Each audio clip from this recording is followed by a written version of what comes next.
messieurs, bonsoir.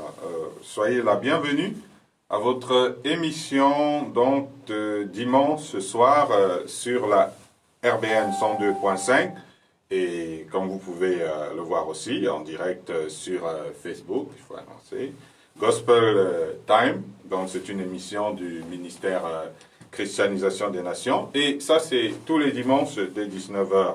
Donc Gospel Time, c'est une émission pour donc évangéliser, pour enseigner aussi, apporter des enseignements. Gospel Time, c'est pour votre édification, votre salut, votre guérison et votre délivrance. Et puis c'est aussi gospel, donc musique. Donc c'est pour cela que nous commençons tout de suite avec une chanson d'une Ivoirienne, bien sûr. Dans sa parole, il a dit.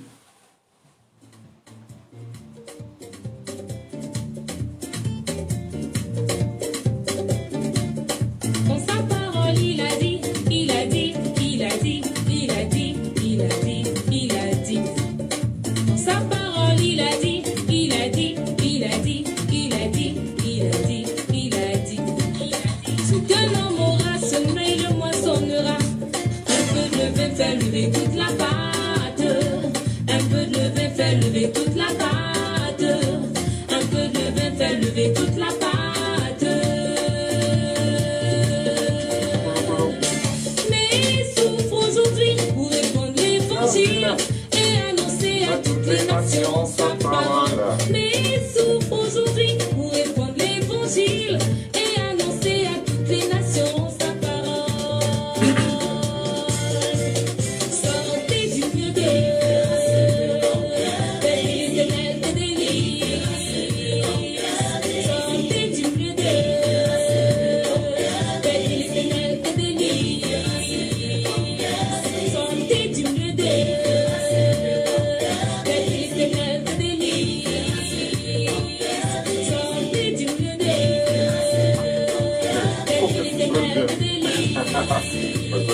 On n'a pas beaucoup de temps. Essaie de regarder sur le couloir. Il est dans l'ordre.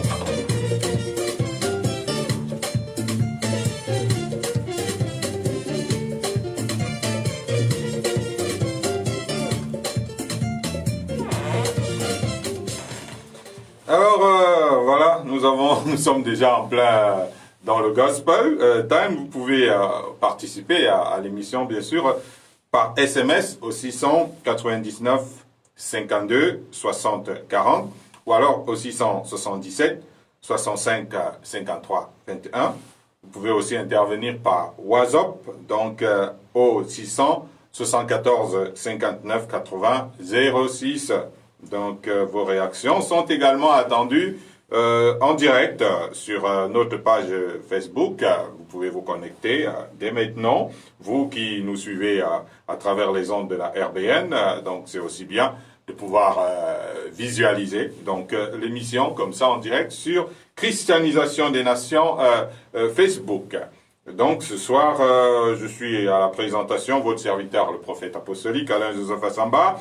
À la cabine technique, donc Francis Tal en place et derrière la caméra pour le direct Facebook, le diacre Armand Awana. Je serai assisté le long de l'émission par l'ancien Ross Chadi qui est déjà en place, toujours fidèle. Alors comment va l'ancien Roche?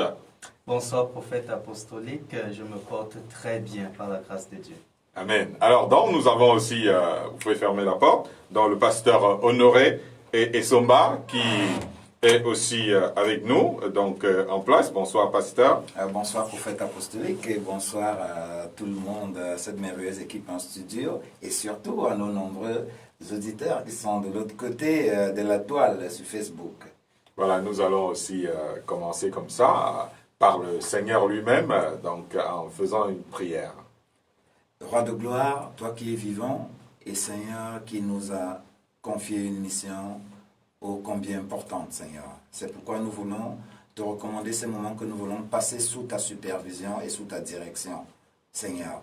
Nous te supplions de te manifester puissamment au travers de cette parole aujourd'hui, afin que nous, pour mieux savoir où nous allons, que nous sachions d'où nous venons, Seigneur de gloire, éclaire-nous de ta lumière flamboyante. Saint-Esprit de Dieu prend le contrôle de toutes choses et dispose de toutes choses. Inspire chaque instant de ce moment que nous allons passer dans la présence de notre Seigneur. Au nom de Jésus-Christ, nous avons prié. Amen. Amen. J'espère que vous êtes bien scotchés. Alors, le volume de votre votre phone, vous qui êtes sur Facebook et sur au niveau de la radio, pour pouvoir bien écouter ce qui va se passer ce soir, dont nous parlons des oracles de Noé. Vous vous souvenez, nos grands-parents nous en ont parlé, plein de gens ont parlé, les oracles de Noé. Et pour pouvoir expliquer ce que ça veut dire déjà, les oracles, ce sont des révélations qui sont annoncées par un prophète de la part de Dieu. Donc, souvenez-vous et que Noé était prophète, donc il entendait la voix de Dieu. C'est par lui que Dieu avait annoncé qu'il y aura le déluge dont le premier monde allait être détruit. Donc, mais nous savons que les gens de l'époque de Noé ne l'écoutèrent pas et que le déluge vint sur la terre comme Noé l'avait prédit. Donc Noé c'était un prophète et ses prophéties étaient authentiques, elles s'accomplissaient. Donc après le déluge, Noé fit encore des prédictions qui ont suscité des polémiques et auxquelles nous ferions bien de prêter attention. Donc ce soir, dont nous parlons des oracles de Noé, et nous allons lire avec le concours de l'Ancien Roche, Genèse chapitre 9, versets 20 à 27. Genèse chapitre 9, versets 20 à 27, il est écrit « Noé commença à cultiver la terre et planta de la vigne. Il but du vin, s'enivra et se découvrit au milieu de sa tente. Cham, père de Canaan, vit la nudité de son père, et il le rapporta dehors à ses deux frères. Alors Sem et Japheth prirent le manteau, le mirent sur leurs épaules, marchèrent à reculons et couvrirent la nudité de leur père. Comme leur visage était détourné, ils ne virent point la nudité de leur père. Lorsque Noé se réveilla de son vin, il apprit ce que lui avait fait son fils cadet. Et il dit, « Maudit soit Canaan, qu'il soit l'esclave des esclaves de ses frères. » Il dit encore, « Béni soit l'Éternel, Dieu de Sem, et que Canaan soit leur esclave. Que Dieu étende les possessions de Japheth, qu'il habite dans les tentes de Sem, et que Canaan soit leur esclave. » Voilà, donc là c'est des choses qui sont passées bien entendu après le déluge, donc sachez ce soir, les bonnes choses comme elles doivent passer rapidement, on va aller aussi très rapidement comme ça. Il y a des légendes, il y a des fables babyloniennes, grecques et autres qui disent qu'il y a eu des héros rescapés du déluge. Donc la Bible ne parle pas de ces autres rescapés, et même le Coran, ça lit derrière la Bible le fait que Noé et sa famille furent les seuls rescapés donc du déluge. Après le déluge, le prophète Noé et ses fils ainsi que leurs femmes donc entreprirent de redonner un sens à la vie terrestre. Noé devint vigneron après avoir été architecte, dont Dieu bénit son champ et la moisson fut grande, si grande que bien sûr Noé fit la fête et bien sûr il but un peu trop et il perdit la raison au point de se dévêtir et de s'exposer tout nu donc de sa tente, à l'intérieur de sa tente. Cham qui était le père des Noirs, nous l'avons vu la dernière fois, nous avons expliqué tout, c'est là. Lui, il avait suivi dans ce balai enivrant de son père Noé, mais au lieu de protéger son papa, il voulut le livrer à la risée de ses deux frères aînés. C'est-à-dire, Cham, venez voir, papa, il est nu. Donc, par cette attitude, Cham déshonora son père, bien entendu, n'ayant pas considéré son éminence. Nous savons qui était Noé. Donc, Cham pécha donc, en bafouant l'autorité. Ça, c'est une chose qui est certaine. Or, le péché contre l'autorité est un péché contre Dieu lui-même.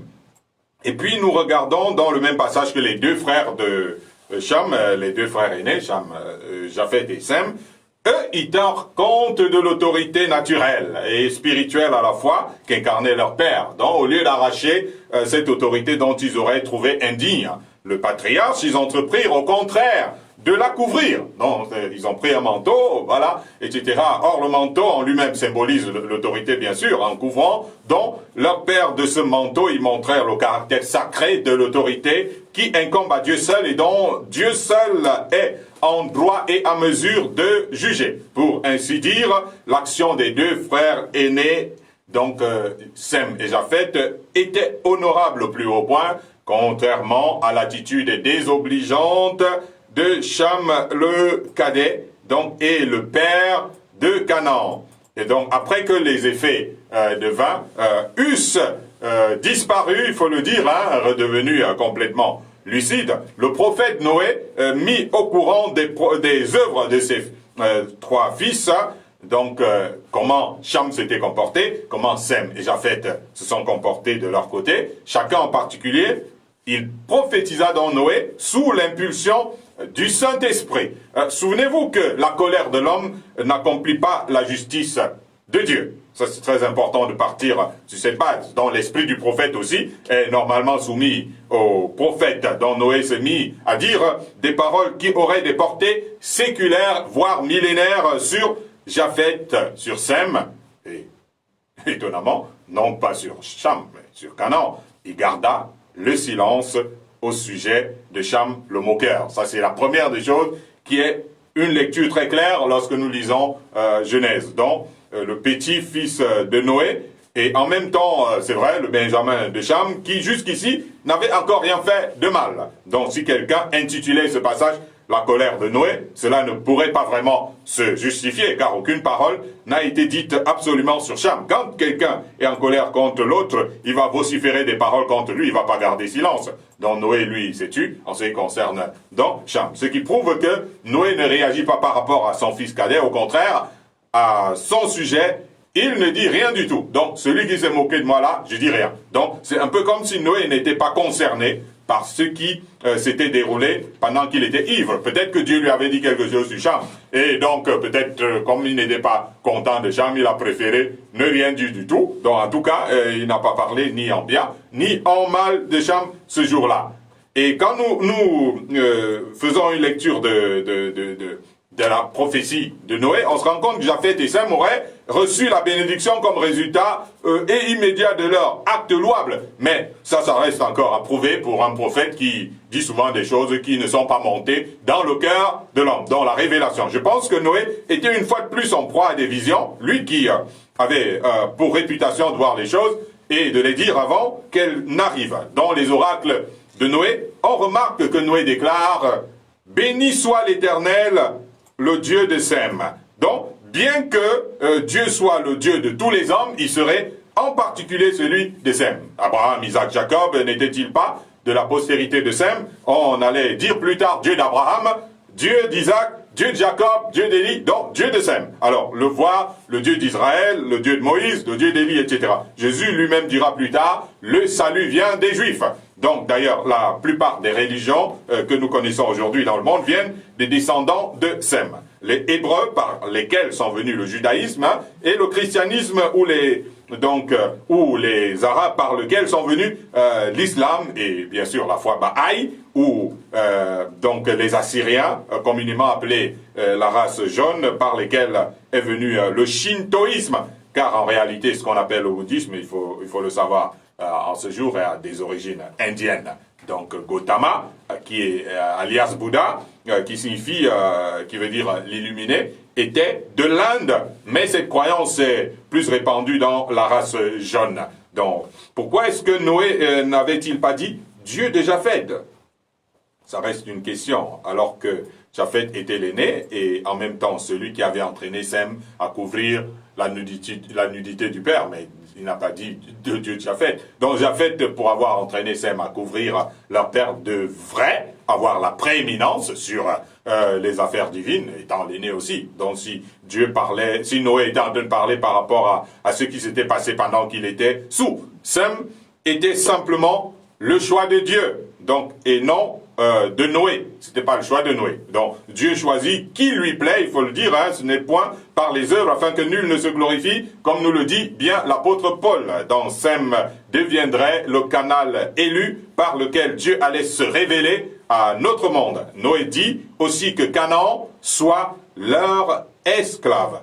Donc, que Canaan soit l'esclave de Sem, comme quoi les descendants de Sem allaient asservir les descendants de Canaan plus tard. On le voit d'ailleurs lorsque Dieu décide de faire de Canaan la terre promise de la nation d'Israël. Il fallut que les Hébreux conquièrent donc Canaan et asservissent en même temps les Cananéens. Ces prophéties se sont accomplies plus tard à la lettre. Et voici quelques preuves bibliques après la conquête de Canaan.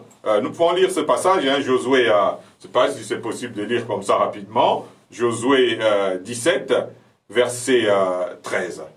Josué chapitre 17, verset 13, il est écrit « Lorsque les enfants d'Israël furent assez forts, ils assujettirent les Cananéens à une tribu, mais ils ne les chassèrent point. » Donc voilà que Canaan soit l'esclave de Sem, dont plus tard les enfants d'Israël ont assujetti effectivement et faisaient payer un tribut donc aux Cananéens. Donc ça c'est exactement ce que Noé avait prédit des siècles auparavant en disant que Canaan soit l'esclave de Sem. Au sujet de l'élection de Japheth, nous avons bien lu tout à l'heure que Dieu étende, il fut dit que Dieu étende les possessions de Japheth, qu'il habite dans les tentes de Sem et que Canaan soit leur esclave. Ainsi, Japheth, qui, nous l'avons dit lorsque nous parlions des origines, là, qui est l'ancêtre des Occidentaux, fut révélé comme celui qui aurait le monopole sur les richesses du monde. Voilà à quoi furent donc destinés les descendants de Japheth,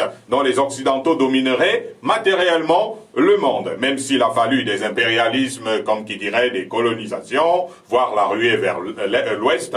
Toujours est-il qu'aujourd'hui, les plus riches matériellement de la planète, ce sont les Occidentaux, les descendants de Japheth, selon la prophétie de Noé. Japheth allait donc même occuper les tentes de Sem, c'est-à-dire qu'il allait même contrôler aussi les richesses de Sem. Souvenez-vous que les Occidentaux, notamment les États-Unis et l'Angleterre, ont la même mise sur le pétrole des descendants de Sem, que sont notamment quelques États arabes. Donc ainsi se concrétise la prophétie, la prédiction de Japheth habitant dans les tentes de Sem.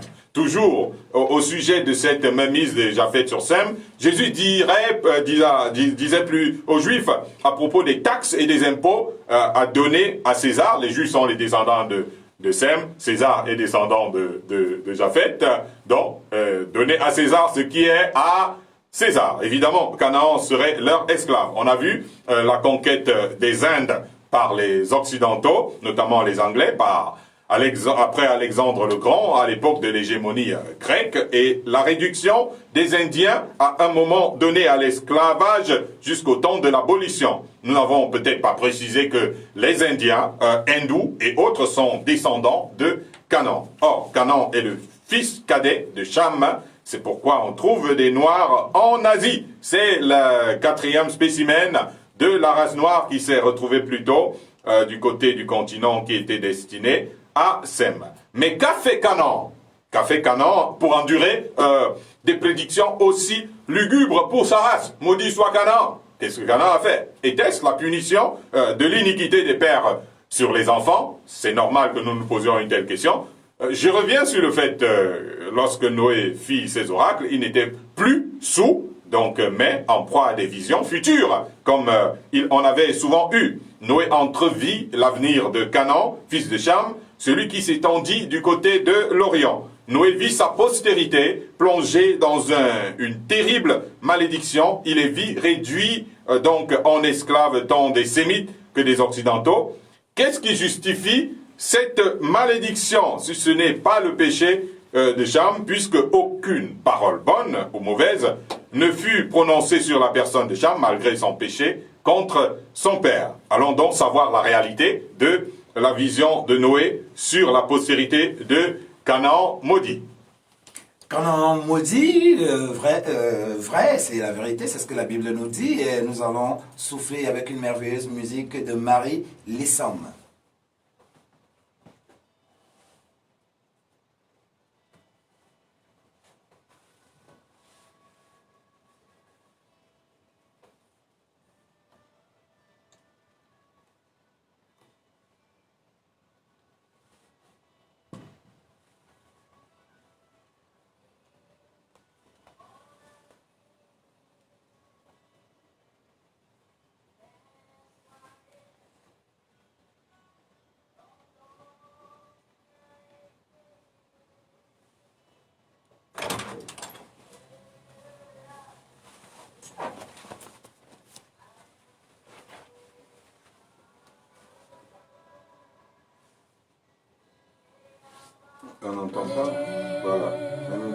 s'il n'y avait pas. Pour vous qui écoutez à travers Facebook, on avait juste un petit problème, un petit souci de contact pour que vous ayez le son. Mais le son est de retour là.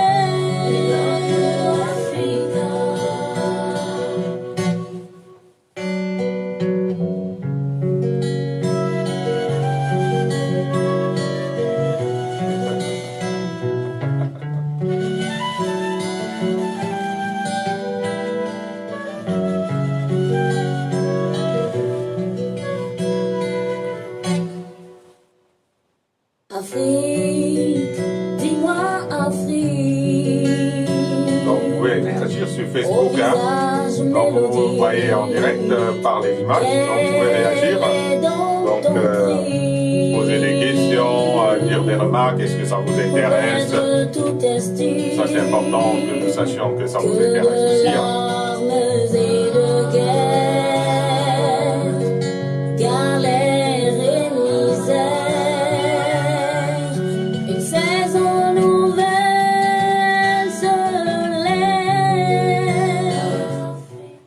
Une saison nouvelle s'élève à Africa, My Africa. Vous savez, mon peuple est détruit parce qu'il lui manque la connaissance. Donc, la connaissance, la lumière, ce peuple qui marchait dans les ténèbres a vu une grande lumière et tout de suite, donc voilà, ça devient aussi le relèvement. Donc, je voudrais, nous parlions de pourquoi est-ce que Canaan, lui, il a été maudit. Alors, je voudrais souligner un point non négligeable dans l'attitude de Canaan. Ça, c'est pas ce jour-là, parce qu'il n'avait rien fait le jour du comportement de Cham. Mais là, c'était après la dispersion des hommes issus de la tour de Babel. Vous connaissez tous dans Genèse chapitre 11. Donc, on voit d'une certaine manière que chaque race avait choisi son continent. Les descendants de Japheth étaient allés en Europe. Les descendants de Sem étaient allés en Asie, les descendants de Cham étaient allés en Afrique. Et tel était le dessein de Dieu, telle était la volonté de Dieu, afin que les hommes remplissent la terre et possèdent des héritages particuliers selon leur race. Mais, les descendants de Canaan, sans suivre ce plan divin, donc, et aller en Afrique avec leurs frères, et choisir d'aller en Asie alors qu'ils étaient de Cham, donc d'où ils seraient forcément regardés comme des étrangers, des envahisseurs sur la terre de Sem. Vous voyez, Noé, le visionnaire, il parlait de Canaan, il a vu. Donc il y avait eu une rébellion quelque part, sinon un désordre par rapport à la manière dont Dieu avait disposé l'héritage terrestre à échoir à chacun des trois fils de Noé. C'est bien beau d'aller où ça nous plaît, hein, mais c'est mieux d'aller où Dieu nous envoie. C'est-à-dire, nous qui avons après écouté Dieu à marcher selon la volonté, on comprend très bien. Donc, voici la suite de l'histoire. Et puis, aussi, bon, maintenant, on peut se dire aussi, poser la question, si l'ancêtre des Cananéens s'était installé sur les terres des autres, Dieu allait-il abandonner son plan initial qu'il avait pour Sem? Alors donc ça c'est aussi une question importante au moment où nous allons entamer la lecture de Genèse. Donc chapitre 12 versets 1 à 6. L'Éternel dit à Abraham, « Va-t'en de ton pays, de ta patrie et de la maison de ton père, dans le pays que je te montrerai. » Abraham parcourut le pays jusqu'au lieu nommé Sichem, jusqu'aux chênes de Morée. Les Cananéens étaient alors dans le pays. Abraham habita dans le pays de Canaan, et Lot habita dans les villes de la plaine, et dressa ses tentes jusqu'à Sodome. L'Éternel dit à Abraham, « Lève les yeux, et du lieu où tu te trouves, regarde vers le nord et le midi, vers l'Orient et l'Occident. Car tout le pays que tu vois, je te le donnerai à toi et à ta postérité pour toujours. En ce jour-là, l'Éternel fit alliance avec Abraham et dit, je donne ce pays à ta postérité, depuis le fleuve de l'Égypte jusqu'au grand fleuve d'Euphrate, le pays des Kéniens, des Kénisiens, des Cadmoniens, des Hétiens, des Phéréziens, des Réphaïm, des Amoréens, des Cananéens, des Girgasiens et des Jébusiens. Ok, d'accord. Donc voilà un peu ce qui se passe ici. Vous voyez, donc imaginez-vous, vous habitez chez vous, vous avez vos terres, vous êtes là-bas et puis on vient dire à quelqu'un, voilà tes terres, ça t'appartient. Donc voilà ce qui se passe avec Abraham, Dieu et Abraham. Hein. Donc c'est très important de comprendre ça. Abraham, qui était descendant de Sem, qui devait accomplir le plan divin, aurait vécu étranger dans les terres occupées par les Cananéens. Mais nous voyons ici que Dieu promet tout le territoire de Canaan à Abraham, ainsi qu'à sa postérité. Est-ce discriminatoire, comme pourraient penser certaines personnes, si nous comprenons que Canaan, dès le départ, s'était établi là où il n'avait pas été destiné, hors de ces terres, dont nous verrons qu'un jour, ça allait mal finir. Les problèmes de terrain allaient arriver. Ça, c'est très important. Rappelons qu'Abraham est descendant de Sem, par conséquent, il est choisi de Dieu parmi les hommes. Donc, imaginez-vous, Dieu qui est le Père, il donne à chacun sa terre, un parent, et puis après un gars part occuper les terres des autres. Bon voilà, on va pas dire à celui à qui aurait dû appartenir, c'était bon, comme comprendre que l'autre il les a occupés alors que ces terres étaient ailleurs. Donc comme pour réaliser les oracles de Noé au sujet de Sem, Abraham devient le canal des alliances, des promesses et des bénédictions de Dieu sur l'humanité. Donc tout le territoire de Canaan, donc qui comme nous le savons à présent, ne lui appartenait pas dans le dessein de Dieu, est choisi par Dieu pour devenir le siège du sacerdoce d'Abraham, par où partirait le salut de Dieu pour les nations. Ainsi, Dieu établit sur le territoire occupé par Canaan un chef spirituel, source de bénédiction pour toutes les nations. Par Abraham, le territoire occupé par Canaan, qui n'avait pas obéi au plan de Dieu lors de la tour de Babel, où chacun devait aller dans son continent. Donc, ce territoire occupé était supposé devenir un grand centre mondial de l'adoration et de la gloire de Dieu. Si on s'en tient au long pèlerinage accompli aujourd'hui au Moyen-Orient et même au Proche-Orient, à la Mecque, à Jérusalem, etc., quelque chose a été conservé pour confirmer la prophétie de Noé sur ce territoire qui était consacré en fait à l'Éternel et d'où n'aurait jamais dû venir s'installer donc notre cher ami donc les Cananéens. Donc voilà un peu ce qui se passe. Donc au sujet de Canaan, nous devons nous ranger donc à la pensée que ce n'est pas au moment où Dieu dit une chose qu'il la décide. Dieu dit toujours des choses qu'il voit, des choses qu'il prévoit à l'avance. Ce qui allait causer en fait la perte des Cananéens, c'était le fait que le territoire qu'ils avaient choisi d'occuper par rébellion après la tour de Babel et la répartition des races dans chacun des continents avait été mis à part pour Dieu avant la fondation du monde. Ce territoire avait été sanctifié dans la pensée de Dieu. Ces territoires étaient réservés. Noé vit d'avance Canaan établi donc. Lorsqu'il parle là, il voit Canaan établi dans le lieu que Dieu avait consacré pour le sacerdoce de Sem. En outre, Canaan y commettant malheureusement des sacrilèges. Nous en verrons quelques illustrations bibliques là tout à l'heure.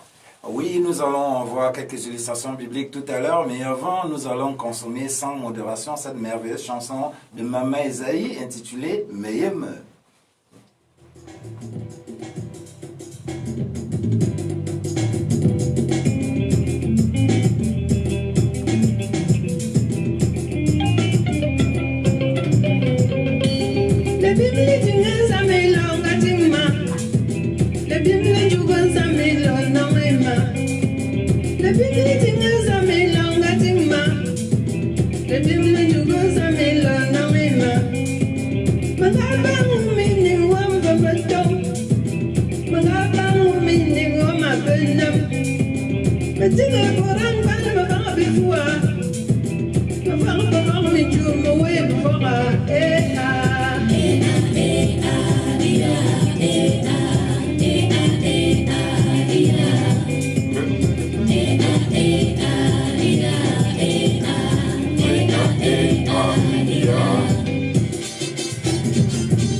Mama si asuwo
Voilà, donc nous repartons. Donc tout de suite, là c'était Mama Esaïe, donc Meyama, une chanson que vous allez découvrir un peu plus prochainement, donc dans 6 jours, dans le 26 décembre, à Christianisation des Nations du côté de Nkolfulu, sur la route de Léniette, par Soa. Donc vous pouvez évidemment, si vous voulez participer à cette dédicace, donc, trouvez cette adresse. Vous pouvez aller à Christianisation des Nations et à partir de Christianisation des Nations, vous allez donc voir tout ce qui concerne la communication sur l'événement et comment trouver, bien sûr, le lieu. Donc, merci à Mbala Médard qui dit « Je suis là », 102.5, et puis Cyril qui nous montre une personne en train de danser les belles chansons de Mama Esaïe, donc et de danser l'Afrique aussi. Alors donc, nous allons lire Genèse chapitre 13 pour comprendre davantage pourquoi est-ce que Noé a vu que Canaan allait être une personne maudite. Genèse chapitre 13, verset 13. Les gens de Sodome étaient méchants et de grands pécheurs contre l'Éternel. Voilà, donc Sodome, bien sûr, c'était un petit royaume dans le territoire, le grand territoire de Canaan, dont les Cananéens étaient répandus en plusieurs petits royaumes. Donc il y avait les Cananéens de Sodome, les Cananéens de Gomorre, les Cananéens de Tchoar, etc., etc. Donc voilà un peu dont les gens de Sodome commettaient des choses abominables et perverses aux yeux de Dieu. L'homosexualité, les incestes et les orgies y étaient prisés, en plus de la violence qui pouvait caractériser ces gens-là. En réalité, ils étaient le prototype de la vie qui était menée à Canaan en général. Donc, ils n'avaient point la crainte de l'Éternel. Ces gens, il y a eu un temps d'ailleurs où parut à Sodome un roi mystérieux qui était en même temps prêtre. Selon le livre d'Hébreux, ce roi, Melchisédek, était sans généalogie ni commencement de jour ni fin de vie. Il est écrit qu'il est semblable à Jésus, le Fils de Dieu. Donc Melchisédek signifie à la fois roi de justice et roi de paix. Donc on peut voir tout ça dans l'Hébreu. Donc c'est cette justice et cette paix. Donc Melchisédek vint prêcher à Sodome. Et évidemment, son message fut répandu sur tout le territoire de Canaan. Abraham même vint à lui, nous le verrons dans Genèse aussi, et il lui donna la dîme de tout. Melchisédek était en quelque sorte la main de Dieu qui fut étendue aux Cananéens afin qu'ils se détournent du mal et qu'ils sachent que leur terre était consacrée à l'Éternel. Donc, quitte à ce que vous êtes encore là, mais au moins arrêtez tout ça. Malheureusement, les Cananéens méprisèrent son message parce que Sodome et Gomorrhe devinrent pire qu'auparavant, après Melchisédek, et ça devint le siège de la prostitution, de la violence et de toutes sortes de perversions. Alors Dieu descendit sous l'apparence humaine, envoya ses anges à Sodome. Ces derniers, ayant pris des formes humaines, furent même agressés par les autochtones, dont les hommes de Sodome sortirent et demandèrent à Lot de leur livrer ces deux étrangers qu'ils voulaient violer. Ça, c'est dans Genèse 19, versets 4 à 9. C'est pour dire à quel point ces gens étaient devenus des êtres démoniaques. Lot voulut leur faire entendre raison et devant la pression de tous les hommes de la ville, vieillards et enfants y compris, c'est précisé, il proposa même de leur donner plutôt ses filles, qui étaient encore vierges, mais ces hommes choisirent de le violer lui-même. Donc Lot, ainsi que les deux anges qui avaient pris l'apparence d'homme. C'est pour dire que là, on avait atteint d'autres niveaux. Vous pouvez facilement comprendre d'où est venue la sodomie, par exemple. Il ne pouvait que s'en suivre le jugement de Dieu, car la mesure du péché de Canaan, c'était devenu un peu trop. Dieu détruisit Sodome et Gomorrhe, exterminant tout ce qui y avait vie, ne laissant que la fumée d'une fournaise ardente. Car le feu et le gaz s'étaient abattus sur ces territoires. Seul Lot, le neveu d'Abraham, qui était allé s'installer à Sodome, mais qui n'avait pas imité les abominations de ces gens, pu s'échapper, ainsi que ses deux filles. Lot avait pris pour femme une Cananéenne, mais sa femme n'avait pas survécu à la destruction de la ville parce qu'elle avait refusé d'écouter la voix de l'Éternel. Les descendants de Lot, nés de ces deux filles, furent les Moabites et les Ammonites. Donc, quelque part, les filles de Lot avaient quand même été touchées par ces mauvais liens, donc d'où les Ammonites et les Moabites, qui sont d'une relation incestueuse. Donc, ils vécurent en esclaves, donc selon la prophétie de Noé, ainsi que le reste des Cananéens, très souvent réduits à l'esclavage par des rois conquérants venus d'ailleurs.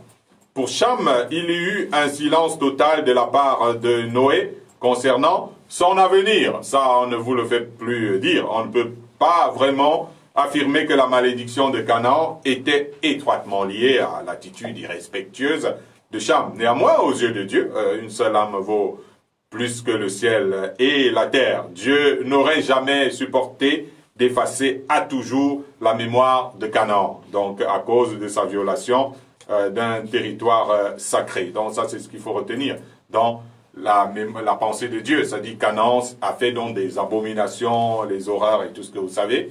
Alors, ça veut dire que Dieu, il a dit, bon, ok, est-ce que je vais exterminer à jamais ces personnes? Pas de rédemption pour eux. Non, ça, c'est ne pas connaître le Dieu d'amour. Rappelons que Lot, le neveu d'Abraham, prit pour femme une Cananéenne de Sodome. Donc, on dira une descendante de Cham, père des Noirs, avec qui il engendra deux filles.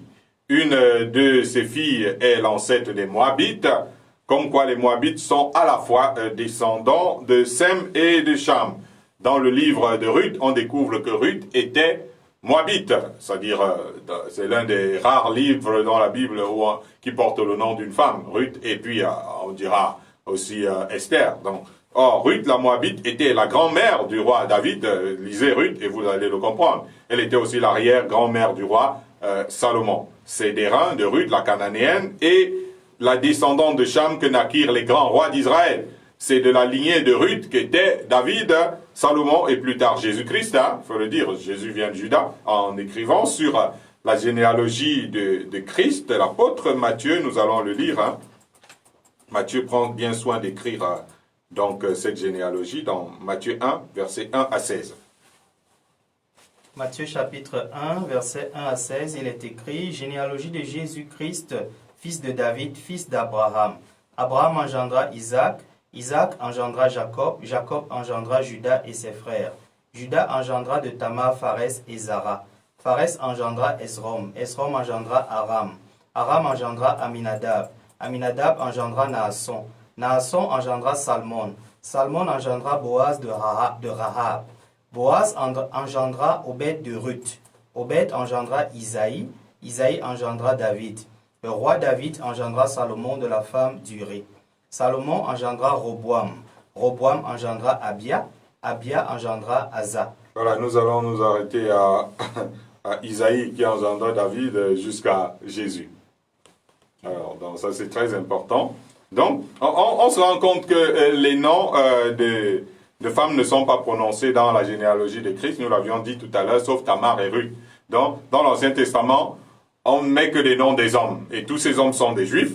Pourquoi Matthieu met le nom de Tamar et Ruth donc, dans la généalogie de Jésus? Il cite les noms des hommes seulement, mais au milieu des hommes seulement, il va citer deux femmes, Tamar et Ruth. Donc, pourquoi Matthieu le fait? C'est pour attirer notre attention, hein? Attention, parce que Tamar était cananéenne, donc, ainsi que Ruth, qui était aussi cananéenne. Donc, parlant de la généalogie de Christ, ce n'est pas en vain qu'on a introduit les noms de deux femmes noires, donc métissées, au milieu de tous ces hommes. En remontant donc en arrière, on note que Jésus était aussi de la descendance de Cham, puisque Canaan était le petit-fils de Noé, donc le fils de Cham le Noir. Donc, et ça, c'était par Ruth, la Moabite, qui est descendante de Canaan. On voit bien que Canaan aussi avait participé à la venue du Messie sur la terre. C'est sur le territoire où Canaan s'était établi que la croix de Christ a été implantée, a été plantée. Ça c'est curieux, ce territoire disputé, à problème et tout ça. C'est sur ce territoire que Canaan a occupé, certainement parce qu'il avait la vision que tout partirait de là, peut-être, on ne sait jamais, que le Fils de Dieu a sauvé le monde de par sa mort à la croix et sa résurrection. C'était planté bien sur ce territoire. C'est encore sur ce territoire que le Fils de Dieu posera à nouveau son pied à son retour, puisque c'est de là qu'il est monté au ciel. Et les anges ont dit, c'est Jésus, vous avez vu, allant, comme ça au ciel reviendra de la même manière. Donc il reviendra donc sur le même territoire à son retour. Donc nous allons évoluer comme ça en lisant Matthieu, chapitre 2, versets 13 à 15, et puis versets 19 à 23.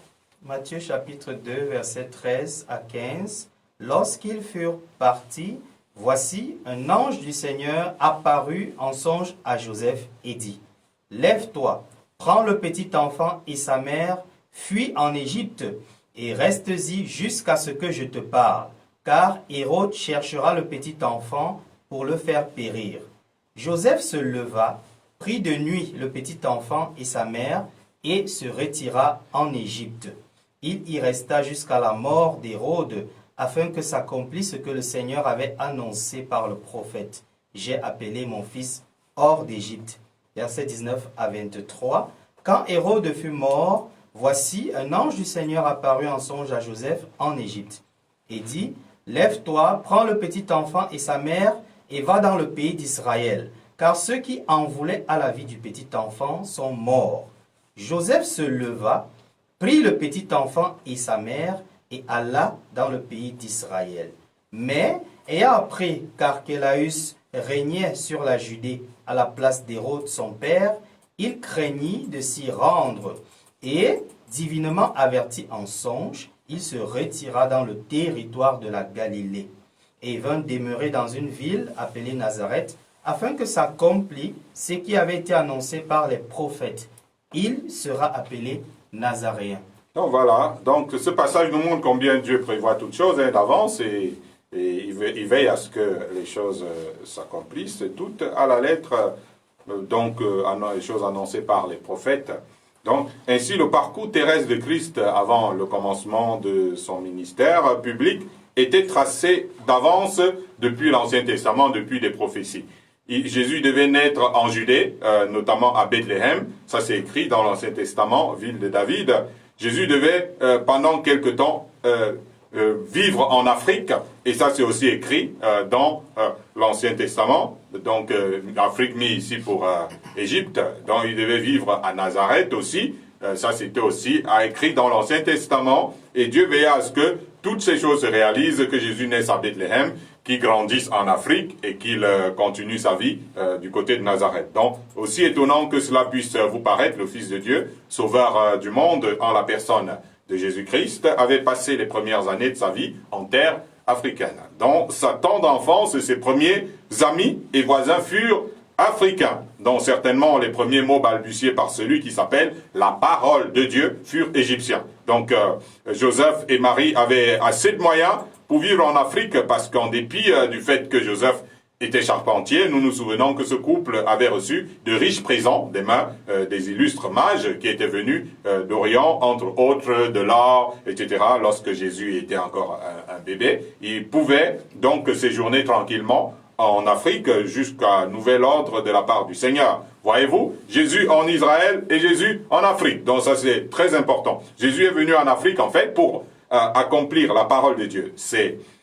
Nous l'avons lu dans Matthieu, à la mort d'Hérode, que Jésus retournera en Israël. Mais comme Archélaüs, successeur d'Hérode, son père, nourrissait la même inimitié à l'encontre d'un quelconque Messie, Jésus dut quitter sa terre natale, la province de Judée, pour aller s'installer dans la circonscription de Galilée, à Nazareth. En réalité, Jésus n'était pas d'origine naturelle galiléenne, mais judéenne. Toutefois, le Fils de Dieu devait fouler de ses pieds le sol africain et laisser sa bénédiction sur cette terre d'accueil, selon qu'il est écrit « Tout lieu que foulera la plante de ton pied, je te le donne ». Donc ainsi, son pied devait fouler la terre africaine afin que l'Afrique lui soit donnée, avant même qu'il commence son ministère terrestre à Jérusalem. L'Afrique a su accueillir la parole vivante de Dieu alors qu'elle était rejetée en Israël. Si les siens ne l'ont pas reçue, l'Afrique l'a fait. Et cela est bien sûr prophétique. La venue du Messie en Afrique était un signe donc d'une alliance invisible telle que nous l'avons vu à l'introduction, une alliance réelle pourtant entre Dieu et l'Afrique, dont sans contredit la présence du Fils de Dieu en Égypte a rendu solide l'espérance africaine dans les grands desseins de Dieu, et Dieu nous ouvre les yeux en ce jour pour pouvoir comprendre ces choses-là. Pour terminer ce chapitre, nous notons que Dieu a gardé silence au sujet de Cham, dans le jour où il a dit « Béni soit Sem », béni soit Japhet, et puis en ce qui concerne Cham, il n'a rien dit du tout, afin que nul n'en ignore. Et ce Dieu brisera le silence donc, au sujet donc, de l'Afrique, dans Ésaïe 19, verset 25. Nous allons lire ce passage de Ésaïe 19, verset 25. Ésaïe chapitre 19 et le verset 25, la Bible dit « L'Éternel des armées les bénira en disant « Béni soit l'Égypte mon peuple, et la Syrie, œuvre de mes mains. » Voilà, et donc Israël, ça c'est déjà très important. Voilà, donc ça c'est déjà très important. Ce qui nous intéresse déjà ici, c'est nous. Donc Dieu, il n'a rien dit. C'est peut-être que Cham, Noé avait toutes les prédictions, mais comme son fils l'avait énervé, il a dit, bon, comme Dieu a décidé de vous bénir, je dis rien. Parce que, bon, voilà, tu t'es moqué de moi quand moi j'étais, mais Dieu va briser le silence. Si Noé n'a pas parlé, moi, l'Éternel, je parle. L'Éternel des armées les bénira en disant, béni soit l'Égypte, mon peuple. Or là, l'Égypte représente l'Afrique. Malédiction de Canaan révoquée avec le temps, nous avons pu le voir tel que nous l'avons démontré, mais en ce qui concerne la terre africaine, Dieu qui a gardé silence le jour de Noé dit dans Ésaïe, béni soit l'Égypte, mon peuple. Donc, chers Africains, ça c'est très important, retenez-le. Je voudrais préciser ici que Noé n'avait pas béni Sem lui-même, mais il bénit l'Éternel, le Dieu de Sem. Ça, il faut faire toute la différence. Donc, Noé n'a pas dit « béni soit Sem ». Noé a dit « béni soit l'Éternel, le Dieu de Sem ». C'est l'Éternel, le Dieu de Sem, qui fut béni, et non Sem lui-même en particulier. Ça, c'est bien de refaire la lecture. Mais, dans Ésaïe, c'est l'Égypte qui est bénie. Donc, et non le Dieu de l'Égypte. Donc ça c'est très important. Béni soit le Dieu de Sem, mais quand il s'agit de l'Égypte, béni soit l'Égypte direct. Donc, et c'est l'Éternel Dieu de sa propre bouche qui bénit la terre africaine et non un prophète dans le livre d'Ésaïe. On ajoute que Dieu appelle l'Égypte son peuple. Donc nous y reviendrons bien sûr plus tard. Béni soit l'Égypte qui signifie terre noire, terre africaine, mon peuple. C'est juste pour dire que si Noé a maudit Canaan, et non Cham, ça c'est déjà très clair pour nous, l'Égypte qui symbolise l'Afrique noire a été bénie par l'Éternel Dieu dans Ésaïe, aux Africains de s'en approprier la bénédiction de Dieu sur leur continent. Béni soit l'Égypte. Nous terminons par cette merveilleuse bénédiction et en écoutant l'hymne à l'unité. Les Africains en ont vraiment besoin, les Camerounais en ont besoin. Nous allons écouter cette merveilleuse chanson de l'artiste Alain Joseph Assamba. Que tous tes enfants, du nord au sud, de l'est à l'ouest, soient tout amour. Majona Eforia Cameruno, yeah, Malombi Nambada, Majona Eforia Cameruno, yeah, Misusa Minamasi, Majona Eforia Cameruno, yeah, Midinga Ayada Video, yeah, Midinga Il faut attirer l'attention et dire bon voilà, ça a été, maintenant c'est clair. Et Baba Tobene Panepiti, oh yeah, Missouma Baba John. Et Baba Tobene Galapiso, oh yeah, Missouma Babanchi. Et Baba Tobene Malinguiso, oh yeah, Missouma Benyokal. Amuna Yon Miasurupo, oh yeah, Yagitobe Beni Ombolo, Oriana Cameroun, oh yeah. Eyeka Oriana Cameroun, oh yeah.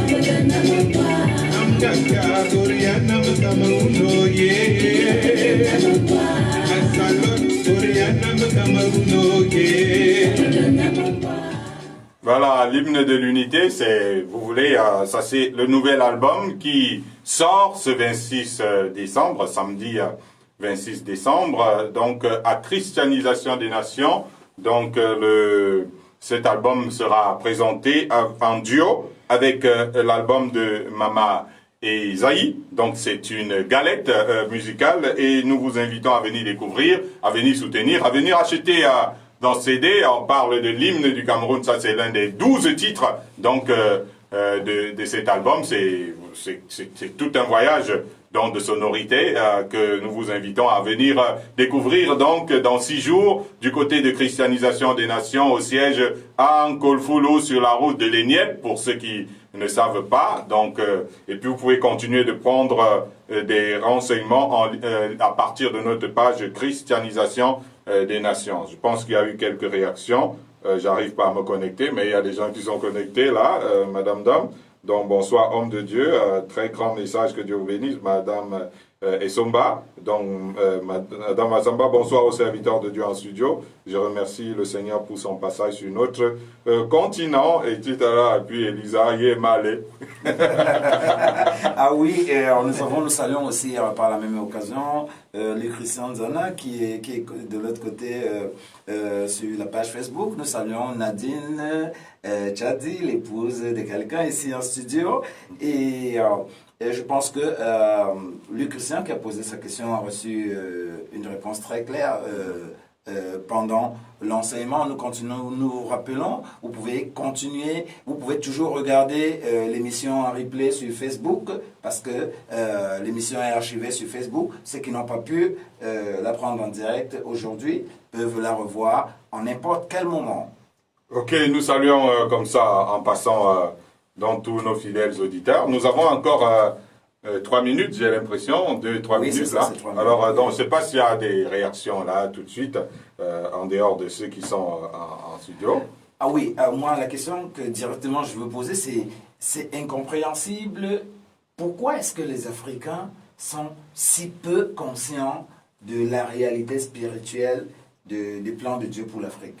Disons que on nous a l'Église, les premiers missionnaires romains catholiques ont tout fait pour que les gens lisent pas la Bible. La Bible c'était un livre mystique, un livre trop compliqué qui ne devait appartenir qu'à certaines personnes initiées qui pouvaient lire la Bible et la comprendre. Donc ça fait donc que, comme on dit souvent, si tu veux cacher quelque chose aux Africains, tu mets dans un livre. Donc maintenant, tous les vérités sur l'Afrique ont été cachées dans la Bible et comme l'homme africain, ils s'intéressent pas trop à la lecture. Bon voilà, nous sommes toujours ignorants des choses que nous aurions dû connaître depuis plus de 2000 ans. Alors donc c'est ça malheureusement le problème. Donc et aujourd'hui vous allez voir que il y a beaucoup de personnes qui commencent à prendre conscience pour lire la parole et la comprendre et c'est pour ça qu'il y a d'autres synodes qui sont en train de vouloir aujourd'hui éliminer la Bible parce qu'ils se disent hey, mais il y a des gens qui commencent à s'y intéresser. Donc, parce que si les gens s'intéressent, bon voilà, il y aura quelque chose d'extraordinaire qui va se passer. Les peuples seront, vous connaîtrez la vérité vous affranchira. Alors c'est pour cela qu'aujourd'hui nous voyons des complots qui sont en train d'être livrés par-ci par-là contre la Bible. Donc, et pourtant elle est là, toujours authentique. Hein.